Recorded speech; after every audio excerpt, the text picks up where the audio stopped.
losing billions. Because a person with a lot of money, and I didn't say I had a lot of money, but I decided not to stay in business in New York anymore because I'm working for everybody else but myself. I could have went and got a good job that would pay me the same amount of money I had when I had my business, because they regulated all my money away from me. I mean, they didn't even give you... I said to myself, well, somebody else will do it, but I'm not going to do it. I'm not going to be raped by the government to earn a living. It's just that simple. So, you know, in California, they're running out of California faster than New York, because California's just out of control. I mean, between the sanctuary state, it's not even a sanctuary city, it's the whole state. So if you're illegal, you run into California, you can do whatever you want there. Now, I think that the people that passed that law, see, here we get justice now. Whoever decided to pass the law to make California a sanctuary state, if my child, which I don't have any, but if a child, a parent, kid is killed by an illegal alien because they're sanctuary, I think the people that passed that law should be brought up on the charges of conspiracy to commit murder, right? Or assisting a murder, because that's what they're doing, right? I mean, it's a play on words, but aren't they assisting that person to commit that murder? Because if they weren't allowed to be there, it wouldn't have happened. So I think that we need to start a petition that if an illegal alien kills anybody in the state that they're in because it's a sanctuary state, the people who passed the law should be brought up on charges, either conspiracy to murder or assisting a murder. Okay, and it's not just a murder. How about a person who gets beat up so bad that they're crippled for the rest of their life? Because we got enough of people that are crazy that commit crime to begin with. Why are we allowing it to come in? It's not that all aliens are criminals, but we know who the illegal aliens are that are criminals. That's why they're coming here, because the cops there are looking for them.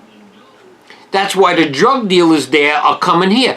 Just like I spent a little bit of time in High Desert.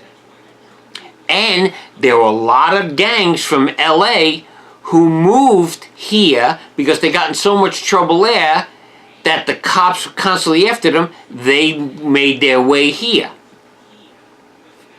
You see what the problem is? Not controlling crime. Being too liberal on crime. I do believe everybody deserves a second chance. Not because I'm saying it for myself, because I didn't need a second chance, because I was sent to prison illegally. And it was proven in a real court of law, not here in Pahrump. It's not a court. This is a kangaroo system to make money. Okay? So it was proven in a higher court, this guy's not supposed to be in there. You better get him out of there. Okay? So there's a problem. They're not tough on crime in Nye County. They are the crime because they're trying to earn money by locking people up. That's why if Berkowitz is getting involved in this petition deal with VEA, I don't want no part of it. I don't want no part of him. I don't want no part of the Sheriff's Department. Remember, I never had a problem with the Sheriff's Department here. Okay? My whole deal was, I went to prison, I was never even arrested. You scratching your head on that one? How's that happen? It's Nye County. Anything can happen.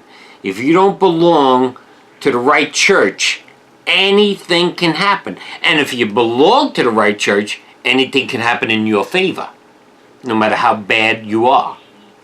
So there's a double standard here. Remember, the ruling class and all of us. Okay? There's a big difference. Anybody wants to call in, we're going to be going to a break shortly. So when we come back, 775-751-2579. So I went to the commissioners meeting, and Lisa, Justice Lisa, in Department A was there. And, you know, I will talk about anybody who in the government that's corrupt, but I will also tell you when somebody's not. Okay? Because it's not all one-sided. And I actually told her, she was talking to Berkowitz that was sitting behind her, and I was standing there and says, when you're done, I just wanted to make a statement. So she got up and we walked away from Berkowitz, and I told her I wanted to thank her. Okay? And she just looked at me. I says, well, the 2 times that I've been in your courtroom is the first time that I saw in the 20 years I live here that people's constitutional civil rights were not violated in the building that you're in. And she was like, her eyeballs got like saucers, and she didn't understand what I was saying.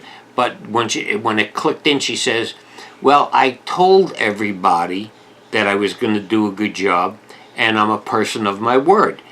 And as I could see it right now, she is a person of her word. And I said this once before, and I told her, if you do what you're doing for the rest of your term, I will be glad to campaign for you. Because we need more people like her. Okay, because what we're getting is a railroad job, but not in her courtroom. She actually stands up to the prosecutors if they're violating people's constitutional civil rights. We'll be right back after this break. Support for KPFF comes from BNP Durham. BNP Durham.